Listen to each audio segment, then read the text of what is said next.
Hello,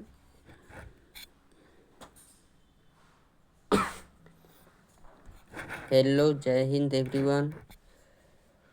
जैसा कि thumbnail में लिखा हुआ है, मौलिक अधिकार के कुछ महत्वपूर्ण प्रश्न। तो आज हम मौलिक अधिकार के कुछ महत्वपूर्ण प्रश्न को देखेंगे। तो देखिए, पहला प्रश्न आपके स्क्रीन पर है। राज्य की परिभाषा का जो वर्णन है किस अनुच्छेद में है? जाइए, पेन थोड़ा पतला कर लेते हैं। ठीक है, तो राज्य की परिभाषा का वर्णन किस अनुच्छेद में है बता रहा है। तो ये अनुच्छेद 12 में इसका वर्णन है। ठीक ना, अनुच्छेद 12 में है इसका वर्णन। ठीक, अनुच्छेद 14 देखिए क्या कहता है। समता एवं समानता देते हैं। समता एवं समानता है। 15 में क्या बोलता है? तो छुआछूत, मतलब कि एक प्रकार का है कि कोई भी व्यक्ति धर्म, जाति, लिंग के आधार पर किसी के साथ भेदभाव ना करे, ये अनुच्छेद 15 बताता है। अगला प्रश्न देखिएगा। संवैधानिक उपचारों का अधिकार। संवैधानिक उपचारों का अधिकार किस अनुच्छेद में है? तो ये आपका अनुच्छेद 32 है। अनुच्छेद 32 संवैधानिक उपचारों का अधिकार बताता है। अनुच्छेद 24 की बात करें तो अनुच्छेद 24 कहता है बाल श्रम निषेध को जानकारी देता है कि कोई भी जो 14 वर्ष से कम उम्र के बच्चा हो, उससे कोई भी फैक्ट्री में उस तरह के क्षतिपूर्ण या ये सब काम नहीं कराया जाता है। अनुच्छेद 25 कहता है, अनुच्छेद 25 आपका बताता है कि अपनी इच्छा से कोई भी व्यक्ति अपने धर्म को मानने के लिए स्वतंत्र है। ठीक है, अगला क्वेश्चन देखिएगा। भारतीय नागरिक विदेशी राज्य से उपाधि नहीं ले सकता है। यह किस अनुच्छेद में वर्णित है? तो यह आपका है तो अनुच्छेद 18 में। ठीक है,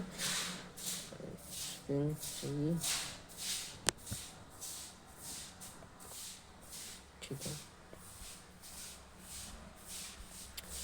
हाँ, अनुच्छेद 19 क्या कहता है कि प्रेस की स्वतंत्रता का बात करता है। अनुच्छेद 19 में कहा गया है कि वाणिज्य और विज्ञापन जैसी जो व्यवस्था होती है, जो ऐड ये सब दिखाता है, उसके लिए आदमी स्वतंत्र है। ठीक है, अनुच्छेद 17 आपका है अस्पृश्यता का अंत, जिसको कहता है छुआछूत। जैसे कोई भी व्यक्ति होता है, बोलता है कि तुमको यहाँ नहीं जाना है, मंदिर में प्रवेश वर्जित है, स्कूल में प्रवेश वर्जित है, तो इससे संबंधित अनुच्छेद 17 में वर्णित है। अगला क्वेश्चन देखिएगा। प्रेस की स्वतंत्रता का वर्णन किस अनुच्छेद में है? तो ये आपका बता दिए हैं, अनुच्छेद 19 में वर्णित है। अनुच्छेद 18 क्या बोलता है? तो यह उपाधियों का अंत की बात करता है। ठीक है, आगे इसका प्रश्न मिलेगा।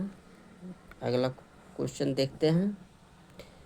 सूचना का अधिकार संविधान के किस अनुच्छेद में वर्णित है? तो ये आपका अनुच्छेद 21 में वर्णित है। अनुच्छेद 21 में वर्णित है। ठीक है, अगला क्वेश्चन देखते हैं। देखिए, ओबीसी आरक्षण से संबंधित प्रावधान संविधान के किस अनुच्छेद में है? तो ओबीसी आरक्षण संबंधित प्रावधान अनुच्छेद 16 का 4 में वर्णित है। ठीक है, अनुच्छेद 16 का 4 में वर्णित है। इसमें देखिए, अनुच्छेद 21 में क्या भी और कहता है कि मानवीय गरिमा के साथ जीने का अधिकार है, स्वेच्छा से जीने मरने का अधिकार। विदेश भ्रमण करने का अधिकार है, अनुच्छेद 21 में ही है, विदेश भ्रमण करने का अधिकार। विदेश भ्रमण करने का अधिकार इसमें है। नींद का अधिकार भी इसमें वर्णित है कि कोई व्यक्ति स्वेच्छा से सो रहा है तो उसको ज़बरदस्ती उठाया नहीं जा सकता है, उसको सोने देना चाहिए। ये भी आपका फंडामेंटल राइट के अधिकार में ही आता है। अगला क्वेश्चन देखिएगा, जीवन साथी चुनने का अधिकार। जीवन साथी चुनने का अधिकार संविधान के किस अनुच्छेद में है? तो ये आपका अनुच्छेद 21 ही आएगा। जो अपने मन से शादी विवाह करता है वो भी आपका फंडामेंटल राइट के रूप में ही आता है। ये 18 की बात किए थे, तो उपाधियों की अंत की बात बोले थे।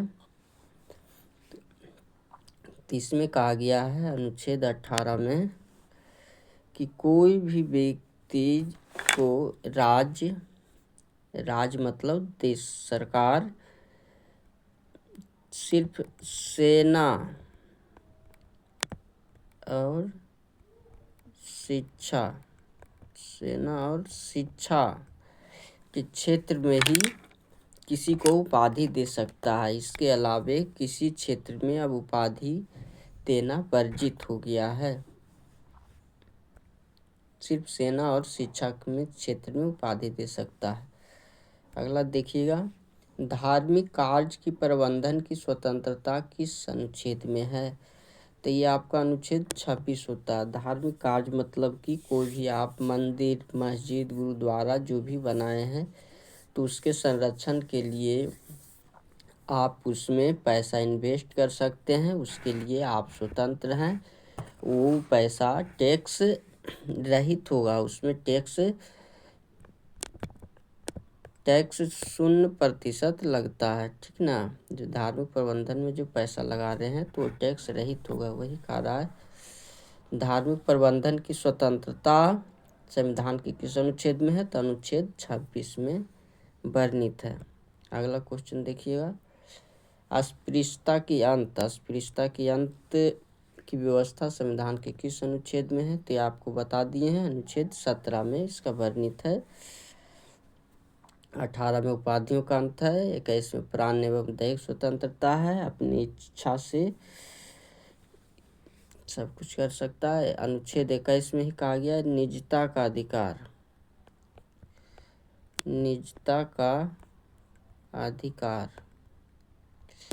ठीक है, निजता का अधिकार का वर्णन अनुच्छेद 20 में आपको कहा गया है, जैसे कि स्लाइड में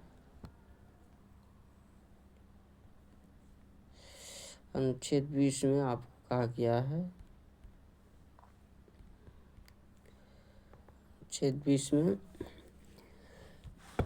इसमें देखिए इस तरह का प्रावधान है कि कोई भी व्यक्ति यदि अपराध करता है तो उसके लिए, जैसे कि 2020 में कोई व्यक्ति कोई अपराध किया है, 26 में जाकर उस पकड़ाया है तो उसको 2020 के आधार पर ही उसको सजा दी जाएगी।